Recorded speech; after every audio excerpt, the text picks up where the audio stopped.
नमस्कार, good morning. स्वागत है आपका आपके अपने YouTube चैनल यूनिक गुरु ऑनलाइन पर। देखिए, हम लोग क्वेश्चन को सॉल्व कर रहे हैं। हमारा जो पहला क्वेश्चन था वो क्वेश्चन ये है कि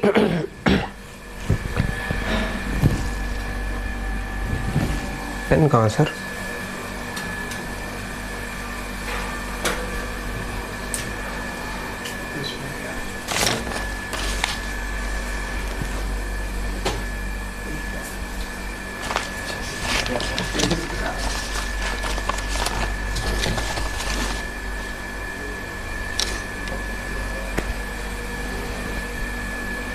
थोड़ा सा टेक्निकल इशू है, आपको सॉल्व कराया जा रहा क्वेश्चन।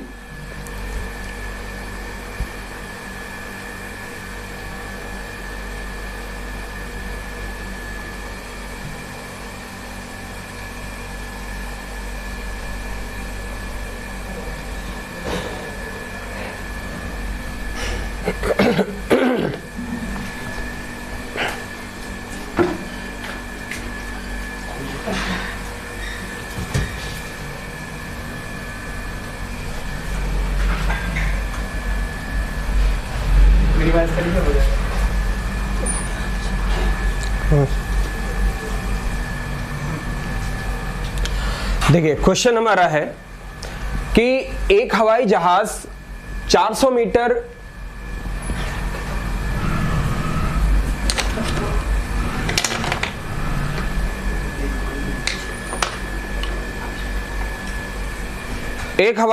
जो है वो 400 मीटर उत्तर की ओर जाता है, फिर 300 मीटर पश्चिम की ओर जाता है, उसके बाद 1200 मीटर वो ऊर्ध्वाधर ऊपर की ओर चला जाता है।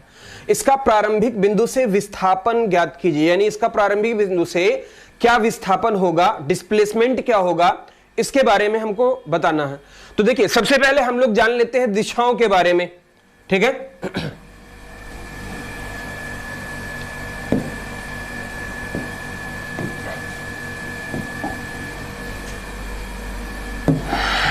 दिशाओं के बारे में जान लेते हैं।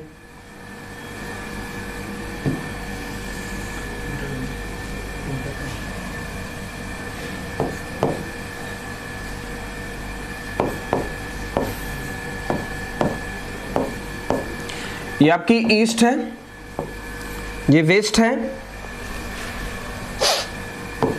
ये नॉर्थ है और ये साउथ है, यानी इसको बोलते हैं पूरब,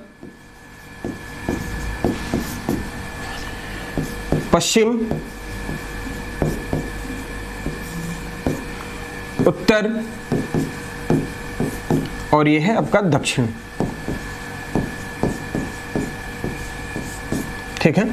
ये दिशाएं हैं। देखिए, जब तक दिशाओं का ज्ञान नहीं होगा तब तक आप क्वेश्चन को नहीं लगा सकते हैं।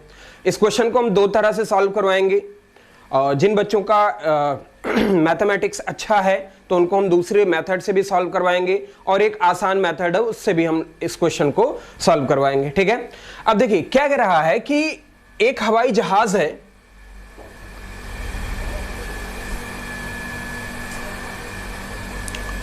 सर इसको लेके आना, कैसे आएगा?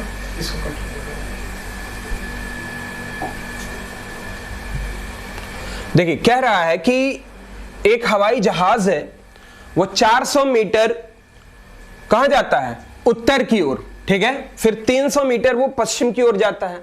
400 मीटर उत्तर की ओर जाता है, 300 मीटर पश्चिम की ओर जाता है, उसके बाद 1200 मीटर ऊर्ध्वाधर चला जाता है। अब देखिएगा, इसको हम ऐसे समझ सकते हैं कि हम जहां पर खड़े हुए हैं, ठीक है, हमारे सामने की जो डायरेक्शन है वो है पूरब, और इसके पीछे की डायरेक्शन क्या हो जाएगी? ये हो जाएगी पश्चिम, ठीक। और इधर की जो डायरेक्शन होगी, ध्यान दीजिएगा, इधर की जो डायरेक्शन होगी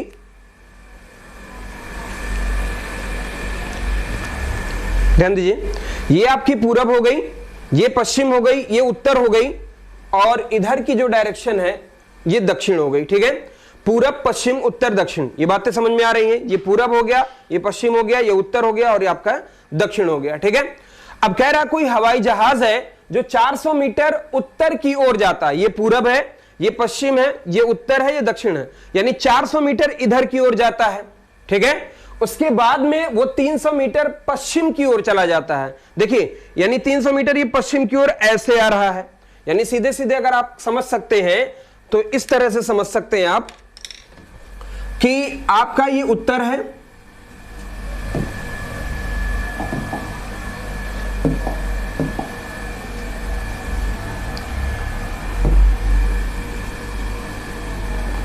ये आपका उत्तर है।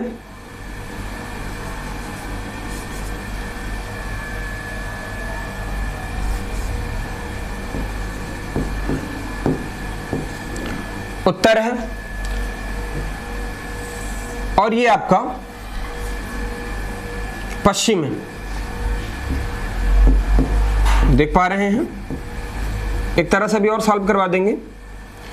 400 मीटर वो उत्तर की ओर जाता है,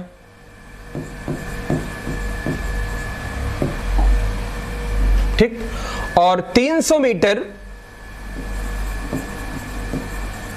पश्चिम की ओर जाता है। फिर 1200 मीटर वो कहां चला जाता है? ऊर्ध्वाधर चला जाता है। 1200 मीटर वो हमारा ऊर्ध्वाधर चला जाता है। ये 1200 मीटर ऊर्ध्वाधर चला जाता है, ऊपर की ओर चला जाता है। तो क्वेश्चन में ये कह रहा है कि उसका प्रारंभिक बिंदु से विस्थापन ज्ञात कीजिए।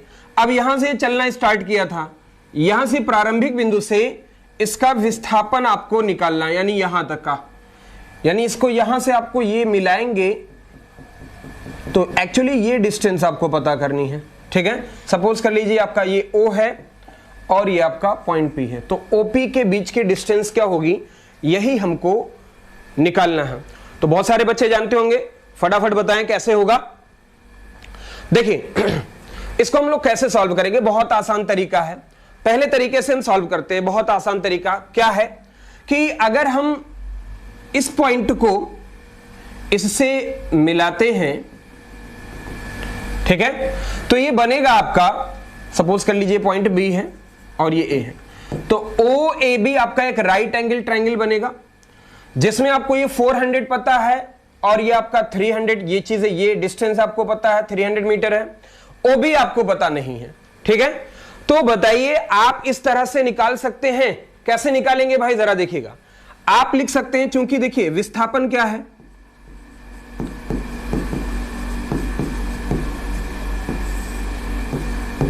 विस्थापन हमारा OP है, ध्यान दीजिएगा, विस्थापन हमारा क्या है, विस्थापन हमारा OP है।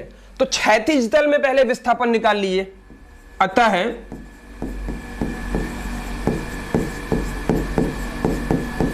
क्षैतिज तल में विस्थापन कैसे होगा भाई, अंडर रूट 400 का स्क्वायर प्लस 300 का स्क्वायर, ठीक है। फटाफट सॉल्व करें, 400 का स्क्वायर प्लस 300 का स्क्वायर, ठीक है। तो जब आप इसको सॉल्व करेंगे तो आपको आता है, एक्चुअली इतनी चीजें हम तो डायरेक्ट लिख ही सकते हैं और आप लोग इतना सॉल्व कर सकते हैं, ठीक है। ये सॉल्व करने के बाद में हमारा आएगा 500 मीटर आएगा, ठीक है। तो 500 मीटर ये आ जाएगा, ठीक है। तो अतः फाइनली जो विस्थापन होगा, अतः OP जो फाइनली विस्थापन होगा, ये तो क्षैतिज तल में विस्थापन था, अतः जो विस्थापन OP की बात कर रहा है वो OP हम लोग कैसे निकालेंगे, फिर वही फॉर्मूला, वही चीजें आप लिख सकते हैं, 500 का स्क्वायर प्लस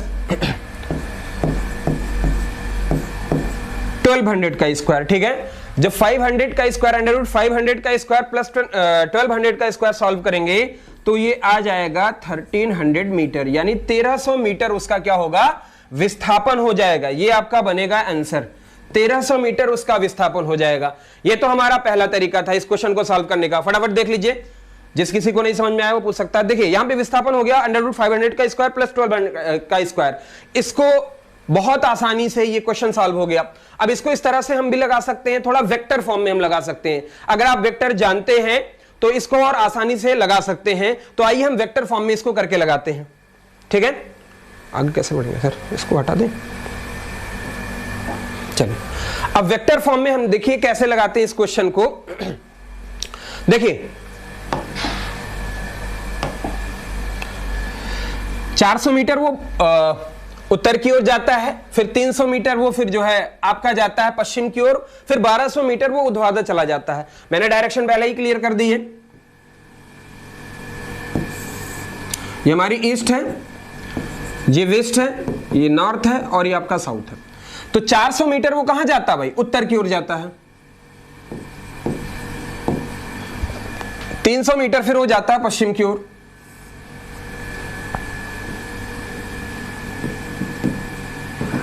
ठीक है, फिर उसके बाद में वो फिर 1200 मीटर क्या हो जाता है? ऊर्ध्वाधर चला जाता है। 1200 मीटर वो कहां चला जाता है? ऊर्ध्वाधर चला जाता है। ठीक है, ऊपर की ओर चला जाता है। अब देखिए ये आपका हो गया 400 मीटर उत्तर की ओर, ये 300 मीटर आपका क्या हो गया? पश्चिम की ओर चला जाता है, फिर 1200 मीटर वो ऊर्ध्वाधर चला जाता है।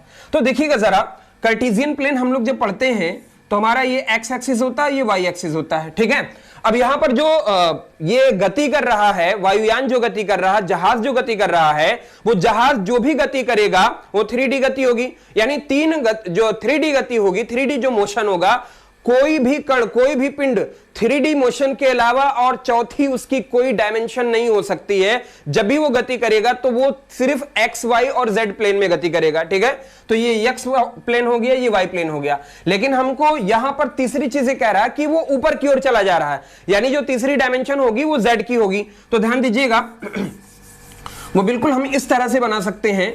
ये आपका एक्स है, ये आपका वाई है और ये आपका जेड है। ठीक है, तो ये आपका x हो गया, y हो गया, z हो गया। तो x एक्सिस में जो यूनिट वेक्टर होता है वो क्या होता है? आई कैप होता है, और ये आपका क्या होता है? जे कैप होता है, और यहां पर आपका क्या होता है? के कैप होता है। ठीक है, लेकिन वो कह रहा है कि देखिए वो जब भी जाता है 400 मीटर उत्तर की ओर जाता है, तो जाहिर सी बात है ये क्या हो जाएगा हमारा? एक्स आई कैप होगा, यानी 400 आई कैप होगा। कितना हो जाएगा? सॉरी, 400 मीटर उत्तर की ओर जाता है ना, हाँ, तो यहां पर हो जाएगा आपका विस्थापन हो जाएगा 400 जे कैप होगा। उसके बाद में फिर वो कहां जा रहा है? 300 मीटर वो पश्चिम की ओर जा रहा है। ठीक है, तो इधर की ओर जब वो जाएगा तो जाहिर सी बात है वहां पर वो चीजें क्या होंगी? माइनस आई कैप नेगेटिव होंगी। उसके बाद में प्लस 12 के कैप आपका आएगा। ठीक है, अब देखिए इसका हमको क्या करना है? इसका हमें मैग्नीट्यूड निकालना है। ठीक है, विस्थापन जो सदिश है उसका हमको मैग्नीट्यूड निकालना है। तो जब भी मैग्नीट्यूड निकालेंगे तो इस चीज को कहां पर रखेंगे? अंडर रूट में रखेंगे। तो 400 का स्क्वायर प्लस 300 का स्क्वायर। अब इसको हम ऐसे सॉल्व कर सकते हैं तो ये आपका माइनस में आ जाता, प्लस 1200 का स्क्वायर। ठीक है, अब इन चीजों को जब हम सॉल्व करेंगे, तो सॉल्व करने के बाद में वही चीज हमारी आएगी। कितनी आएगी? सॉल्व करिएगा तो आएगा 169,000 और शायद एक बारी और जीरो है, ये आएगा। ठीक है, अब देखिए ध्यान दीजिएगा, इसको सॉल्व करने पर ये हमारा 1300 मीटर अब भी वही सेम आंसर आ जाएगा। ठीक है, तो आई होप आपको ये समझ में आया होगा। इसको यहां पर बहुत लोगों को अगर दिक्कत होगी तो आप इसको ऐसे लिख सकते हैं 400 जे कैप माइनस 300 आई कैप प्लस 1200 के कैप। ठीक है, ये चीजें हो गई। तो बढ़ते हैं अगले क्वेश्चन पर। एक बार बड़ा करेंगे, क्वेश्चन दिखा दीजिएगा, ऐसे जब जूम करेंगे बड़ा हो जाएगा। अच्छा, दिख नहीं रहा है स्क्रीन पर।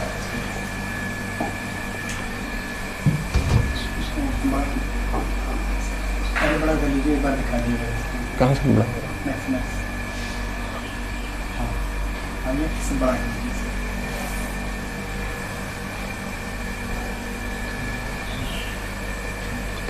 अब देखिए भाई, अगला हमारा क्वेश्चन है कि एक लैंप पर 60 वाट और 220 वोल्ट अंकित है। ठीक है, एक लैंप पर क्या है कि 60 वाट लिखा है और 220 वोल्ट पर अंकित है। उस पर लिखा हुआ 60 वाट का बल्ब है और उसको 220 वोल्ट के मेंस से जोड़ा जा रहा है। जब इसे 200 वोल्ट पर जब चलाया जाता है तो ऊर्जा खपत की दर क्या होगी? यानी ऊर्जा खपत की दर, यानी का मतलब क्या पूछ रहा है वो हमसे? पावर पूछ रहा है। तो ठीक है, यहां पे इस क्वेश्चन को यहीं पे सॉल्व कर सकते हैं। हम इस चीज को ऐसे ले सकते हैं भाई, ध्यान दीजिएगा, बहुत आसान है इस क्वेश्चन को सॉल्व करना। देखिए यहां पर क्या दिया, बहुत ध्यान दीजिएगा, यहीं पर ही सॉल्व हो जाएगा क्वेश्चन। फर्स्ट कंडीशन में देखिए क्या है, एक लैंप है। अब लैंप हम ऐसे हल्का फुल्का बना लेते हैं, समझ लीजिएगा। ऐसे ये लैंप है, इसके इस तरह से लैंप बना हुआ है। ठीक है, ये 60 वाट और 220 वोल्ट इस पर लिखा हुआ है। ठीक है, कह रहा है जब इसे 200 वोल्ट पर चलाया जाता है, जब इसी लैंप को 200 वोल्ट पर चलाया जाता है तो ऊर्जा खपत की दर क्या होगी। तो देखिए सबसे पहले हम इस क्वेश्चन को कैसे सॉल्व करेंगे, बहुत आसान है। एक लैंप पर 60 वाट लिखा है, यानी यहां पर जो दिया है वो P इक्वल टू कितना दिया है भाई, 60 वाट दिया है। ठीक है, ये बातें समझ में आ गई। उसके बाद में फिर V क्या, वोल्टेज कितना है, 220 वोल्ट है। इसका वोल्टेज कितना है, 220 वोल्ट है। अच्छा ये बताइए, जब 220 वोल्ट पर ये जोड़ा जाएगा और 60 वाट का बल्ब है, तो जब करंट फ्लो होगा तो उसके अंदर कहीं ना कहीं रेजिस्टेंस जनरेट होगा, रेजिस्टेंस पैदा होगा, यानी आर के बारे में हमको जानकारी नहीं है। तो सबसे पहले हम क्या निकाल लेंगे, आर निकाल लेंगे। अब फार्मूला फटाक से बताइए कि फार्मूला क्या होता है, पीवी और आर के बीच में क्या रिलेशन होता है। क्लास 10th का फार्मूला बहुत आसान है, जल्दी से बताइए क्या होता है। चलिए देखिए क्या होता है, हम जानते हैं कि P इज इक्वल टू क्या होता है, वी स्क्वायर अपॉन आर होता है। ठीक है, तो आर हम निकाल लें तो आर इज इक्वल टू क्या हो जाएगा, वी स्क्वायर अपॉन पी होगा। ठीक, ध्यान दीजिएगा, तो R इज इक्वल टू क्या हो जाएगा भाई, वी स्क्वायर, वी की वैल्यू कितना है 220, उसका स्क्वायर अपॉन P कितना है भाई, पावर 60 वाट है। ठीक है, इसी को जब सॉल्व करेंगे, इसी को सॉल्व करेंगे, जल्दी से सॉल्व करिए। इसी को जब हम सॉल्व करेंगे तो 220 इंटू 220 अपॉन 60 आएगा। ठीक है, यानी हम इसको ऐसे लिख सकते हैं 220 इंटू 220 इंटू 220 अपॉन 60 है ना। जब इसको हम सॉल्व करेंगे, जल्दी से बताएं सॉल्व करके भाई सभी लोग, जब हम इसको सॉल्व करेंगे तो सॉल्व कर, देखिए 0 से 0 कैंसिल आउट कर देंगे और आप 2 से 6 को काट देंगे, 2 3 जा 6 और यहां से आपका 11 हो जाएगा। यानी सॉल्व करने के बाद में आपका आएगा 806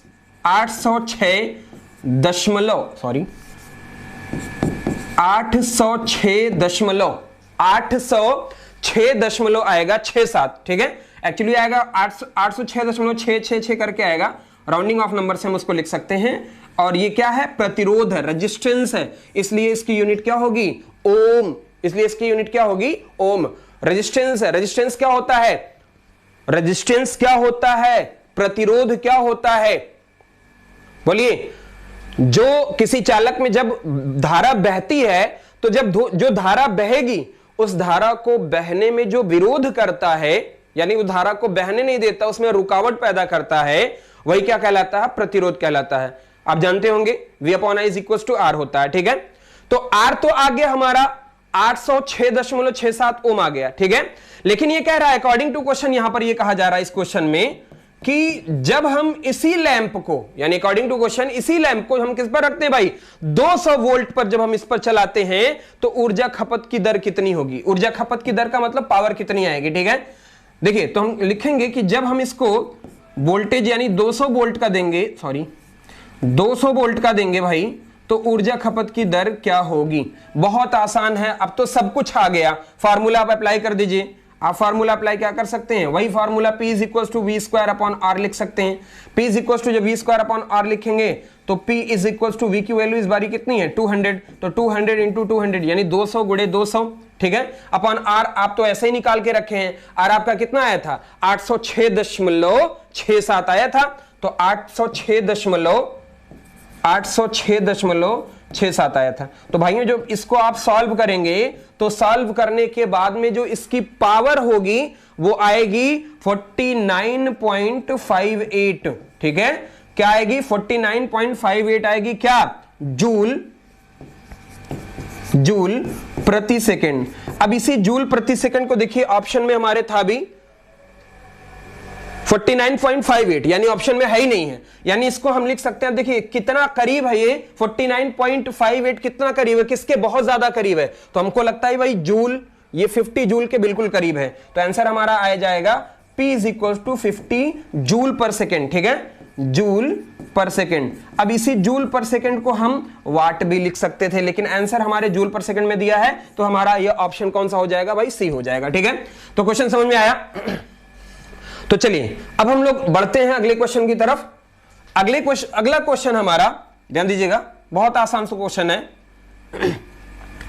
कि 5 किलोग्राम की एक बंदूक से 0.01, बहुत आसान क्वेश्चन है भाई, देखिए 5 किलोग्राम की एक बंदूक से 0.01 किलोग्राम की एक गोली चलाई जाती है, ठीक है। 5 किलोग्राम की एक बंदूक से 0.01 किलोग्राम की गोली चलाई जाती है। यदि गोली का प्रारंभिक वेग, ये प्रारंभिक है भाई, प्रारंभिक लिखा हुआ यहां तो,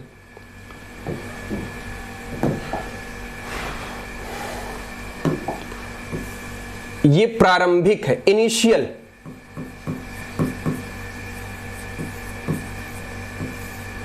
प्रारंभिक वेग जो है अगर 250 मीटर पर सेकेंड है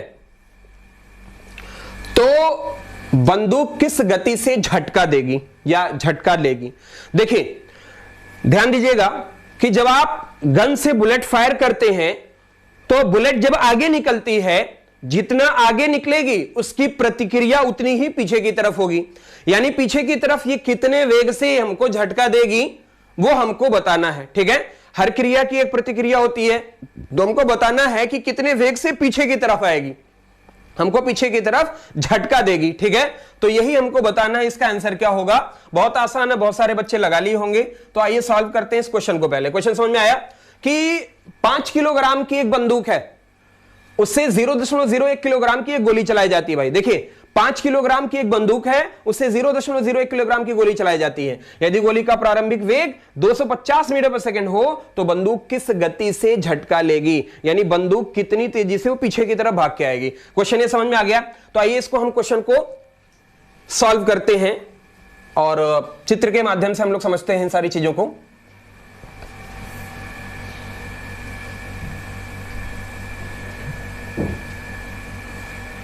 चलिए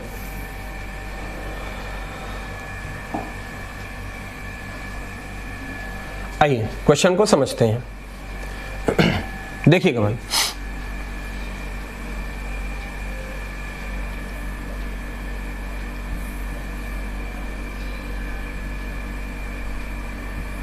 ये क्वेश्चन हमारा कि 5 किलोग्राम की एक बंदूक है। बंदूक कितने किलोग्राम की है, 5 किलोग्राम की। भाई क्वेश्चन पहले समझ लीजिए, जब आप क्वेश्चन समझ पाएंगे तभी क्वेश्चन लगा भी पाएंगे, ठीक है। वैसे क्वेश्चन आप लगा ही नहीं पाएंगे, ठीक है। तो यहां पे कह रहा 5 किलोग्राम की एक बंदूक है। तो देखिए ध्यान दीजिएगा, 5 किलोग्राम की एक बंदूक है ना। तो आइए देखते हैं 5 किलोग्राम की एक बंदूक है। अब सपोज कर लीजिए यहां पर, चलिए अभी हम आपको बाई फिगर भी बता देते हैं, सॉल्यूशन देखते हैं भाई इसका। 5 किलोग्राम की एक बंदूक है, यानी बंदूक का जो द्रव्यमान है, बंदूक का जो द्रव्यमान है, पूरी तरीके से क्वेश्चन को सॉल्व कर रहे हैं, शॉर्ट में नहीं जा रहे हैं भाई, ठीक है। आप जब डिटेल जानेंगे तो शॉर्ट में जल्दी जल्दी सारी चीजें लगा लेंगे, क्योंकि आपको नियम पता होना चाहिए। ये फिजिक्स है, तथ्यों पर आधारित होती है, घटनाओं पर आधारित होती है, ठीक है। तो आप जब इसकी जानकारी आप नहीं रखेंगे तो क्वेश्चन को सॉल्व नहीं कर सकते हैं, नहीं कर सकते हैं। आप इस तरह से तुक्का लगा के नहीं आ सकते हैं कि हम ऐसे सॉल्व कर ले तो ऐसा हो जाएगा। देखिए सफलता का कोई शॉर्टकट नहीं होता है, ठीक है। बहुत सारे लोग क्या कहते हैं, स्मार्ट वर्क करिए। भाई साहब स्मार्ट वर्क तभी हो पाएगा जब आप हार्ड वर्क करेंगे। आप हार्ड वर्क कर ही नहीं पा रहे हैं तो कैसे स्मार्ट वर्क करेंगे, ठीक है। तो स्मार्ट वर्क करने के लिए हार्ड वर्क करना पहले जरूरी है। कॉन्सेप्ट को समझ लीजिए, इस तरह से बहुत सारे क्वेश्चन आपको मिल जाएंगे कि आप उनको लगा लेंगे, ठीक है। तो यहां पे बंदूक का जो द्रव्यमान है, ध्यान दीजिएगा, बंदूक का द्रव्यमान, जो बंदूक का द्रव्यमान है यानी मास जो दिया है किसका, गन का।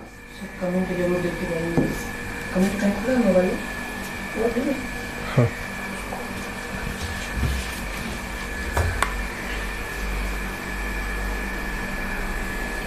ठीक है। जो बंदूक का द्रव्यमान है भाई साहब वो कितना है, 5 किलोग्राम है, ठीक है। और गोली का जो द्रव्यमान है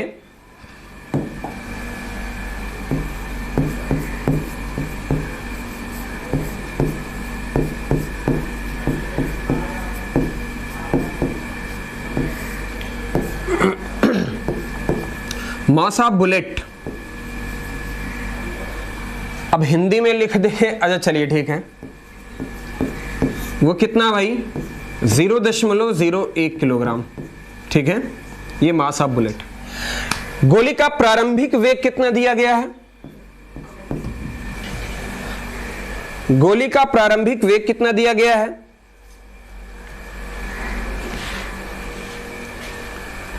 गुड मॉर्निंग सभी को।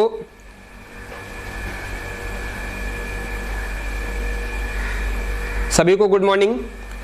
रवि सागर, मनोज कुमार शाह,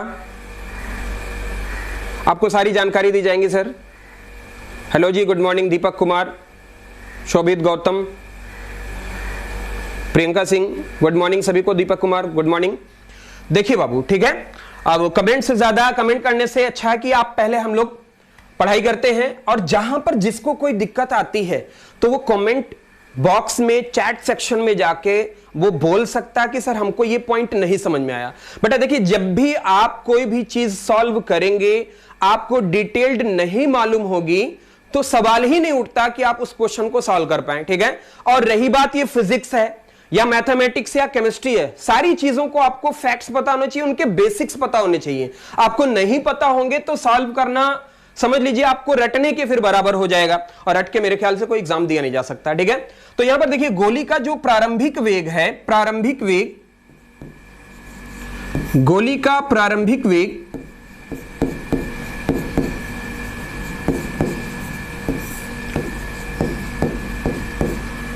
ठीक है, वो कितना भाई, 250 मीटर पर सेकेंड है, ठीक है। आपको बिल्कुल क्लास डिटेल में दी जा रही है, ऐसा नहीं कि फटाफट करा दिया जा रहा है, कोटा पूरा करा दिया जा रहा है। तो भाई साहब हम कोटा पूरा नहीं कर पाएंगे, ठीक है।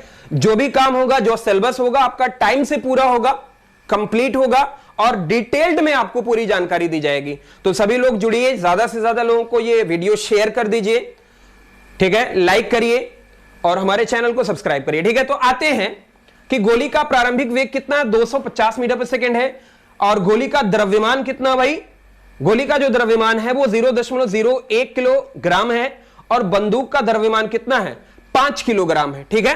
तो देखिए, जब हम गन से ऐसे बुलेट फायर करेंगे तो बुलेट यानी गोली आगे की ओर जाएगी, जितनी तेजी से वो आगे की ओर जाएगी उतना ही प्रतिक्रिया बल यानी झटका पीछे की ओर बंदूक हमको देगी। अब इसको अगर हम एक फिगर के माध्यम से बताना चाहें तो फिगर से हम कुछ आपको समझा सकते हैं। जैसे सपोज कर लीजिए भाई, कोशिश कर रहे हैं समझने के लिए आप, तो अच्छी बात है, और हम कोशिश कर रहे हैं समझाने के लिए कि हम आपको बेहतर समझा पाएं, ताकि आपका भी ये चीजें पूरी हो जाएं और समझ में आ जाए सारी चीजें, ठीक है। अब देखिए भाई,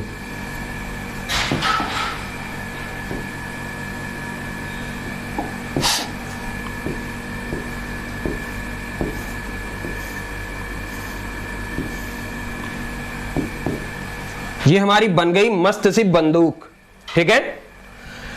अब ध्यान दीजिएगा, इसका जो मास है यानी जो बंदूक का जो द्रव्यमान है वो कितना है, बंदूक का द्रव्यमान 5 किलोग्राम है। गोली का द्रव्यमान यानी इसके अंदर से जब ऐसे बुलेट निकलेगी, ठीक है, जो बुलेट फायर होगी, जो बुलेट फायर होगी, ठीक है, इसका द्रव्यमान कितना, 0.01 किलोग्राम है। अच्छा, कितने वेग से ये जाएगी भाई, 250 मीटर पर सेकेंड के वेग से जाएगी, बहुत तेजी से जा रही है, ठीक है। तो कह रहा है कि पीछे की ओर कितना झटका देगी भाई, पीछे की ओर जो झटका देगी, ठीक है, उसका भी तो कुछ वेग होगा, ठीक है। तो सपोज कर लीजिए भाई साहब, उसका वेग कैपिटल वी होगा, ठीक है, कैपिटल वी होगा। तो ये सारी चीजें तो मुझे लगता है बहुत आसान हो चुकी हैं। तो बताइए, 5 किलोग्राम की ये बंदूक थी, और ये जो गोली थी उसका द्रव्यमान 0.01 किलोग्राम था, और गोली जो बहुत तेजी से आगे बढ़ रही है, यानी जब बुलेट फायर हुई, बंदूक से निकली, तो उसका वेग 250 मीटर पर सेकंड था। जब वो निकली तो पीछे की ओर झटका भी तो देगी, तो वो जो झटका देगी पीछे की ओर, उसका वेग कितना होगा, यही हमसे पूछा जा रहा है। इतनी बातें समझ में आ गई, तो मेरा ख्याल है पूरा आपको समझ में आ गया होगा, ठीक है।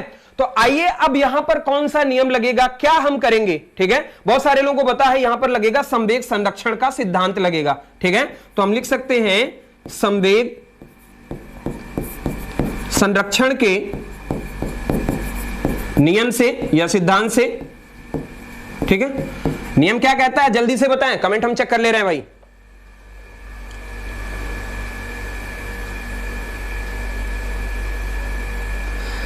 बेटा देखिए मनोज कुमार शाह जी की बिहार पॉलिटेक्निक का एग्जाम कब तक होगा, एक्चुअली अगर हम ईमानदारी से बताएं तो हमको इसकी डेट नहीं मालूम है।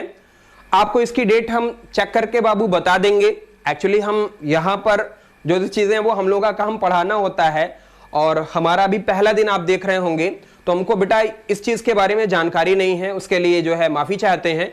बट आपको पूरी जानकारी दीजिए, आपके कमेंट जो आपने किया है, क्वेश्चन किया है, उसका जवाब जरूर आपको दिया जाएगा और हमारे जो है ऑनलाइन ग्रुप की तरफ से आपको जवाब दिया जाएगा।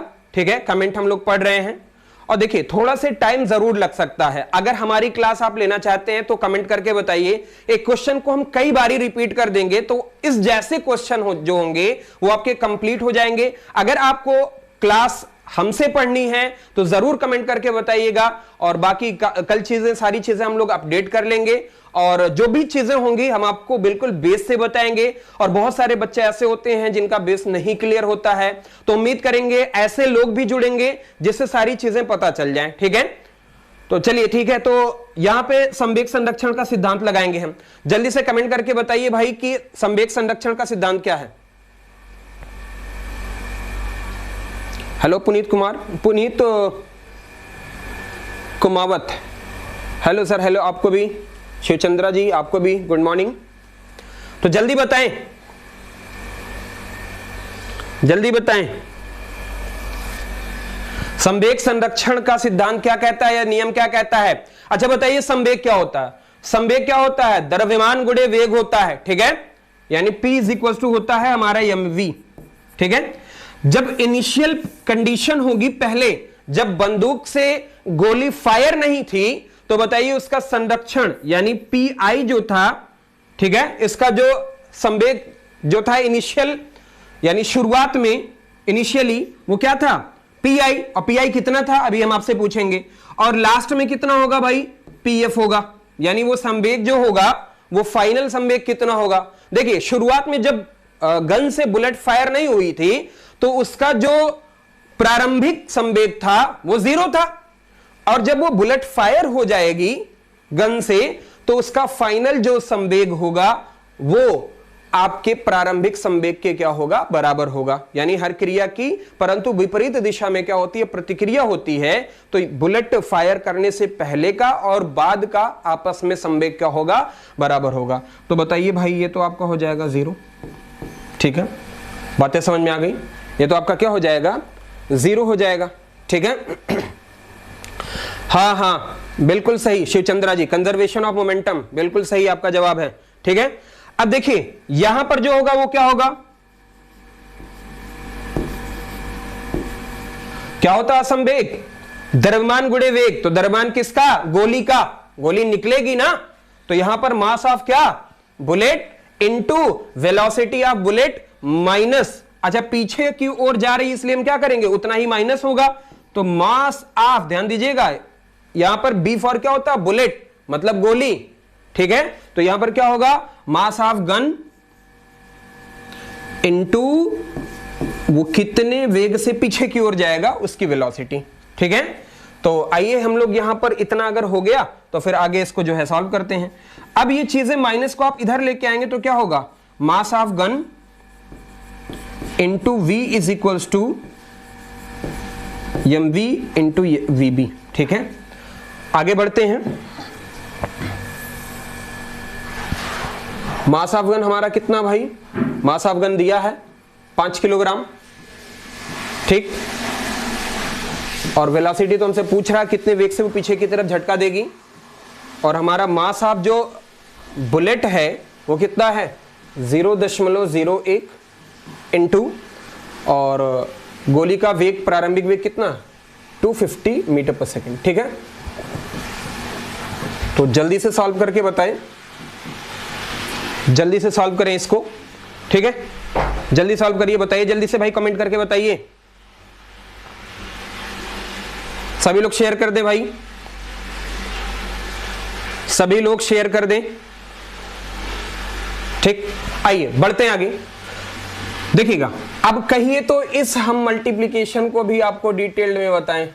ठीक है, मुझे तो नहीं लगता कि हमको ये बताना चाहिए। ठीक है, वैसे भी अगर आपको लगता है कि सर बता दीजिए तो हम बता देंगे, लेकिन आप पॉलिटेक्निक का एग्जाम फेस करने जा रहे हैं तो हमको लग रहा है कि भाई आपको तो क्लियर ये पता होना चाहिए। ठीक है, बताइए। चलिए अब देखिएगा, ध्यान दीजिएगा। This is implies that v is equal, sorry capital V है, 0.01 इंटू 250/5। देखिएगा v इज इक्वल टू,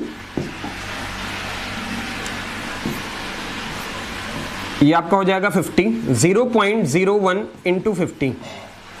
चलिए v इज इक्वल टू कितना आ जाएगा भाई, जब 50 से 0.01 का मल्टीप्लाई कराएंगे तो आएगा हमारा कितना, 0.5 मीटर पर सेकेंड आएगा। ये हमारा आंसर आएगा। ठीक है, v इज इक्वल टू आ जाएगा 0.5 मीटर पर सेकेंड आएगा। अच्छा देखिए, बंदूक पीछे की ओर जा रही है ना, तो यहां पर ऑप्शन में जो हमको मिल रहा है 0.25, अरे सर क्या आपने बनाया है यहां पर पीपीटी, 0.2 माइनस 0.25 मीटर पर सेकेंड, बिल्कुल होगा या नहीं होगा, नहीं होगा, पहला ऑप्शन नहीं है। ठीक है, दूसरा ऑप्शन क्या है, 0.0 प्लस 0.05 मीटर पर सेकेंड, दूसरा भी नहीं होगा। ठीक है, माइनस 0.50 मीटर पर सेकेंड, ये आपका तीसरा ऑप्शन यहां पर सही होगा। यहां पे माइनस साइन क्या शो कर रहा है, माइनस साइन ये शो कर रहा है कि बंदूक पीछे की ओर जा रही है, यानी आगे की ओर बुलेट फायर हुई और बंदूक उतना ही पीछे की ओर क्या कर रही है, उतने वेग से पीछे की ओर वो मूव कर रही है, पीछे की ओर भाग रही है। यानी v इज इक्वल टू आप लिख सकते हैं माइनस 0.5 मीटर पर सेकेंड। ठीक है, यही आपका फाइनल आंसर होगा। तो आशा करते हैं आपको ये पूरी चीजें समझ में आ गई होंगी। तो फटाफट अगर नोट करना चाहते हैं नोट कर लीजिए, अदरवाइज आपको स्क्रीनशॉट लेना है तो स्क्रीनशॉट लीजिए। फिर आगे बढ़ते हैं नेक्स्ट क्वेश्चन पर।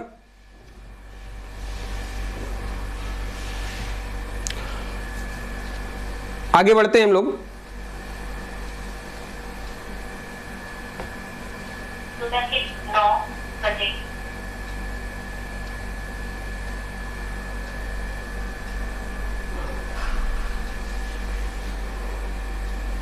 चलिए आगे बढ़ते हैं नेक्स्ट क्वेश्चन पर। हमारा नेक्स्ट क्वेश्चन क्या है भाई, देखते हैं नेक्स्ट क्वेश्चन को। चलिए, बहुत बढ़िया।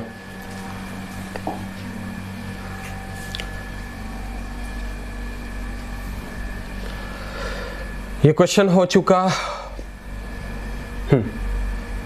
अब ये देखिए, बढ़िया क्वेश्चन है, दमदार क्वेश्चन है।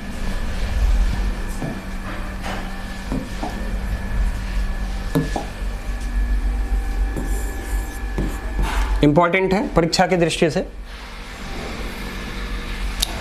कह रहा है कि एक कार विरामावस्था से नियत दर ए से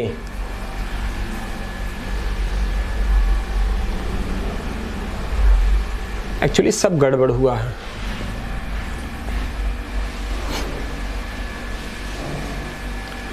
एक कार विरामावस्था से नियत दर ए नहीं है भाई साहब, इसको अल्फा कर लीजिए।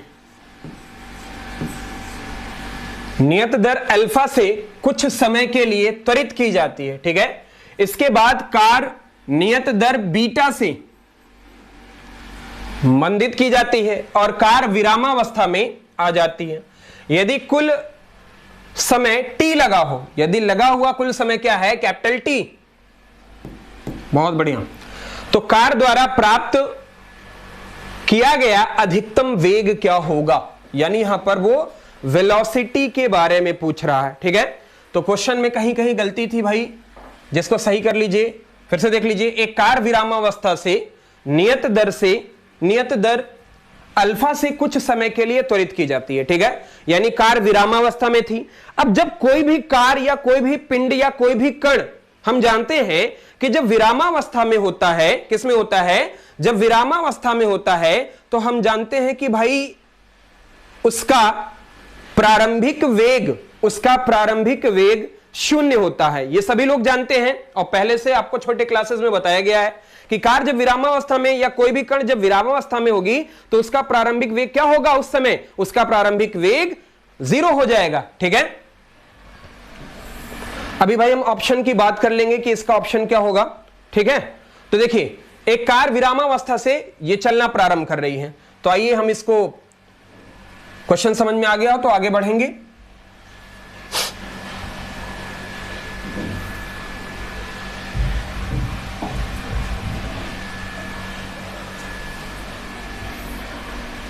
हाँ, कह रहा है एक कार विरामावस्था से नियत दर अल्फा से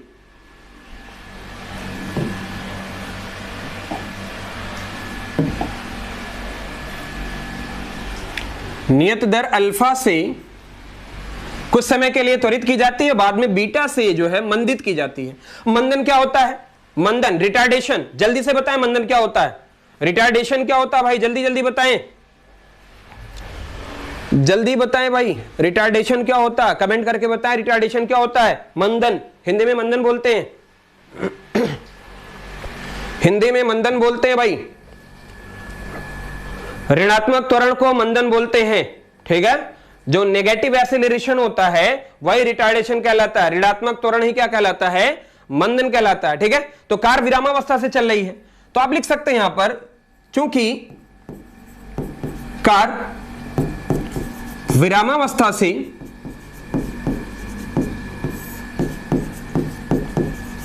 चल रही है,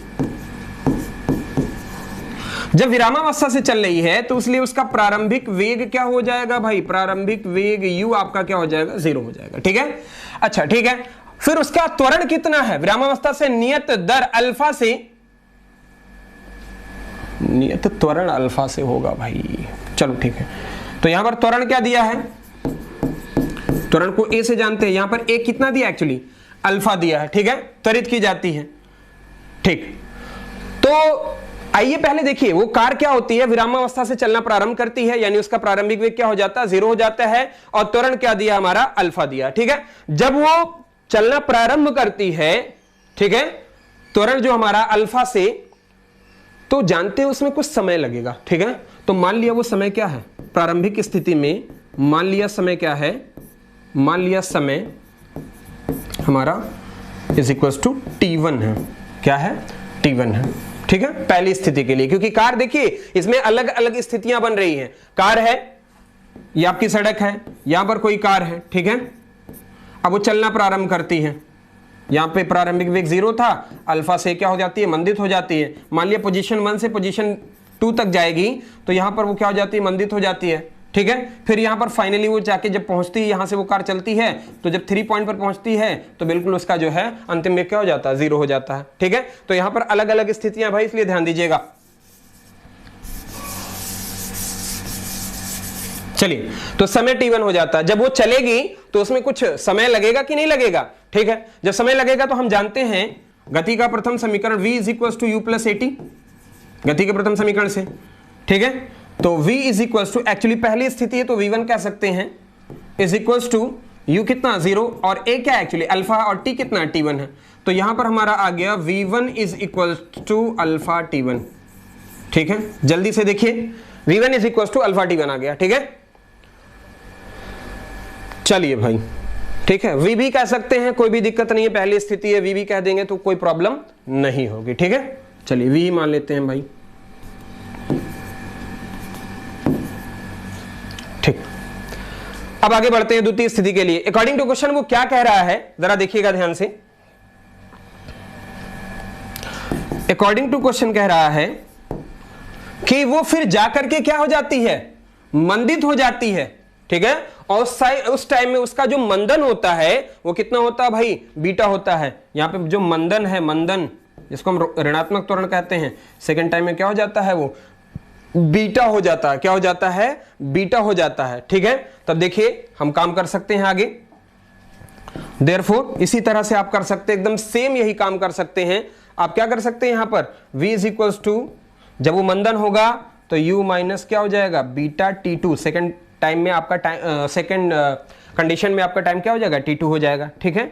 तो आगे बिल्कुल इसी तरह से काम कर सकते हैं। v is equals to 0 minus beta t2, ठीक है। आगे बढ़िए, जल्दी सॉल्व करिए, सॉल्व करके बताइए। v इज इक्वल्स टू क्या हो जाएगा भाई? v इज इक्वल्स टू क्या हो जाएगा? जल्दी बताइए भाई, जल्दी बताइए। कोई कमेंट नहीं कर रहा। Good morning Devansh Shrivastava, good morning sir. सभी को गुड मॉर्निंग। ठीक है, जल्दी बताएं सर। तो v इज इक्वल टू, आगे बढ़ेंगे यहां से, बीटा T2 होगा। बोलिए v इज इक्वल टू क्या हो जाएगा आपका, बीटा T2 हो जाएगा। और कह रहा कुल समय कितना लग रहा है, क्योंकि कुल समय कितना भाई, कुल समय हमारा है आपका t। ठीक है, यानी आप कह सकते हैं therefore we can say that, हम कह सकते हैं t is equal to T1 plus T2। ठीक है, ये चीज हम कह सकते हैं t is equal to T1 plus T2 कह सकते हैं। ठीक है, t is equal to T1 plus T2।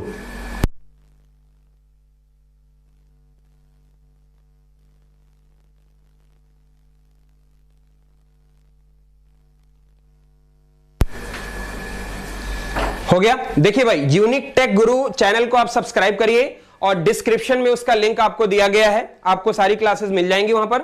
देखिए, तो ये आपको हो गया t is equal to T1 plus T2 हो गया। ठीक है, यानी कुल समय दिया ही था।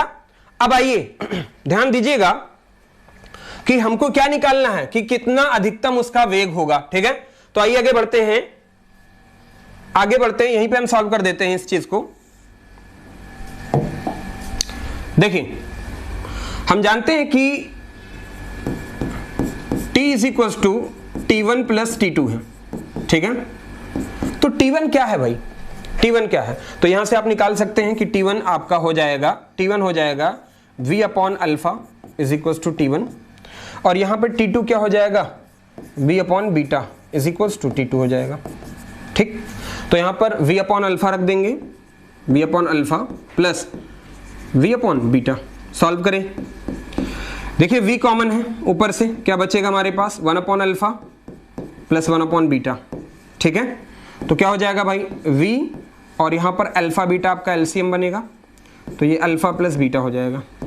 ठीक है, इधर आपका t चल ही रहा है, कैपिटल T इधर आपका चल ही रहा है। ठीक, अब देखिए क्या होगा, ध्यान दीजिएगा, इससे हम नीचे आते हैं, यहां से हम नीचे आ जा रहे हैं। देखिए, हमको चाहिए क्या, अधिकतम वेग चाहिए, यानी v की वैल्यू हमको चाहिए। ठीक है, तो ध्यान दीजिएगा, जब हम क्रॉस मल्टीप्लिकेशन कराएंगे, क्रॉस मल्टीप्लिकेशन कराएंगे भाई जब, तो क्या हो जाएगा यहां पर v alpha plus beta is equals to alpha beta into capital T। ठीक है, तो v इज इक्वल्स टू क्या होगा, alpha beta upon alpha plus beta into T। ठीक है, इंटू T, ये हमारा ऑप्शन होगा। ठीक है, ये हमारा ऑप्शन होगा। क्लियर हो गया, चलिए अब आगे बढ़ते हैं नेक्स्ट क्वेश्चन पर, आगे बढ़ते हैं नेक्स्ट क्वेश्चन पर। ठीक है,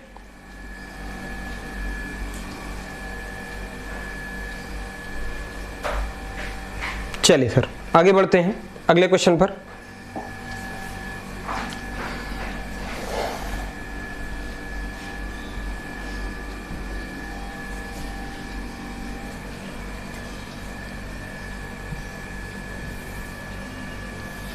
अगला क्वेश्चन स्क्रीन पर है आपके, बहुत आसान सा क्वेश्चन है। वो कह रहा है कि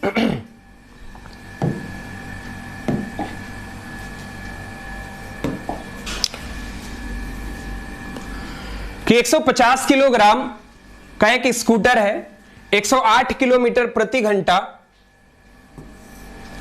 की एक समान चाल से गति कर रहा है। ठीक है, 108 किलोमीटर प्रति घंटा की एक समान चाल से गति कर रहा है, तो गाड़ी को 10 सेकंड में रोकने के लिए आवश्यक बल कितना होगा।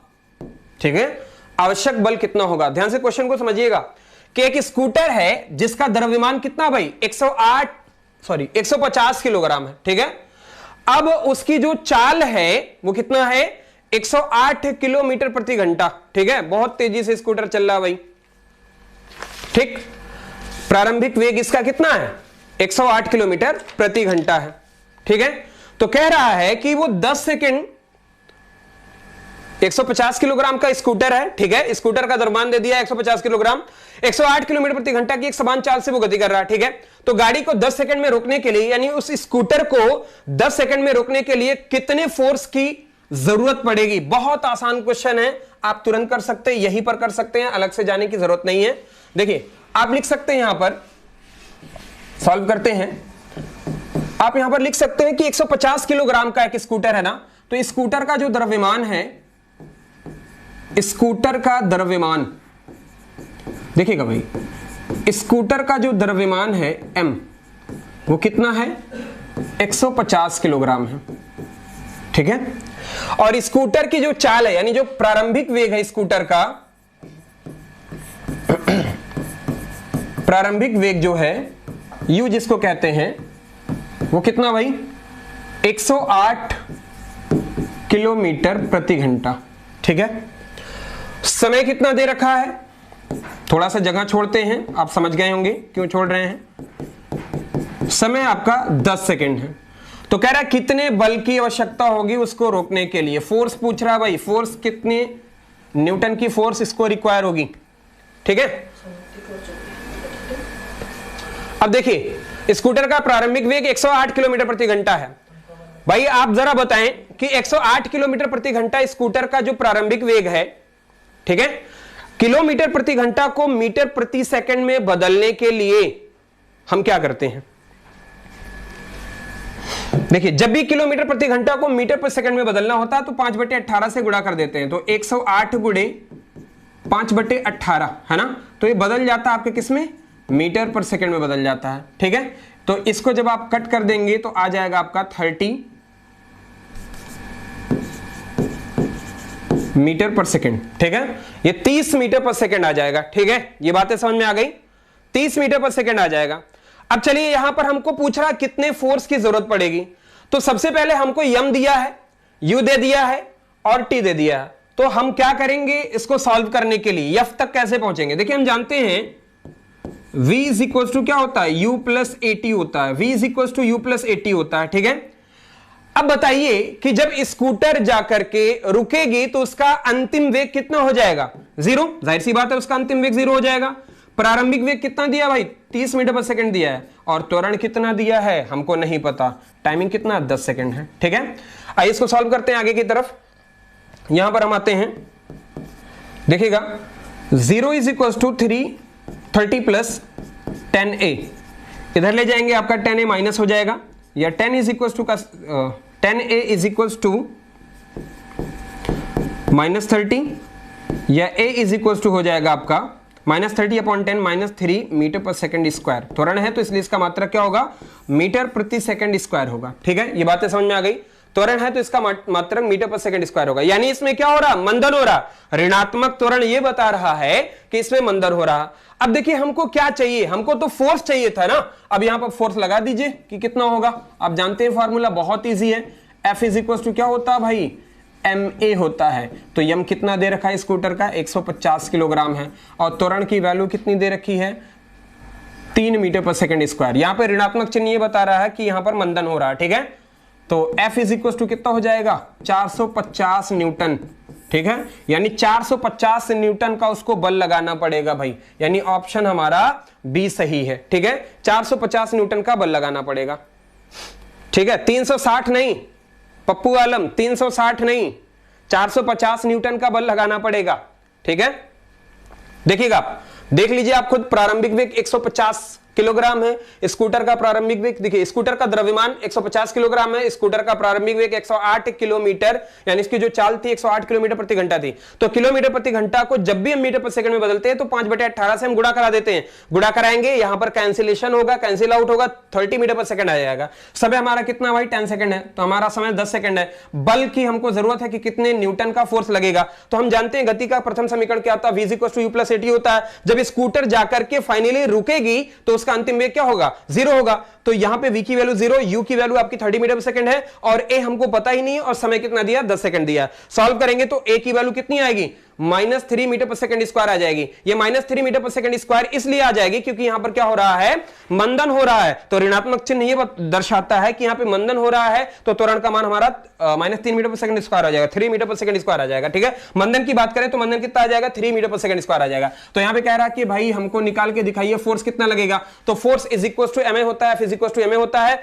m की वैल्यू कितना 150 है और ये कितना है 3 है। तो 150 में 3 का जब गुणा कराएंगे तो आपका वो 450 न्यूटन का बल लगेगा, जाके स्कूटर रुक जाएगी। बातें समझ में आ रहा है ना। तो आज का लेक्चर यहीं पर समाप्त होता है, मिलते हैं अगली क्लास में। ठीक है, तो तब तक के लिए धन्यवाद। आप लोग पढ़ते रहिए, आगे बढ़ते रहिए। जहां भी किसी क्वेश्चन में आपको प्रॉब्लम आ रही है, आप कमेंट बॉक्स में कमेंट करके उन सारे क्वेश्चंस को आप फिर से पूछ सकते हैं, अलग से उसकी भी क्लास ली जा सकती है। ठीक है, तो धन्यवाद, नेक्स्ट टाइम मिलते हैं, शुक्रिया।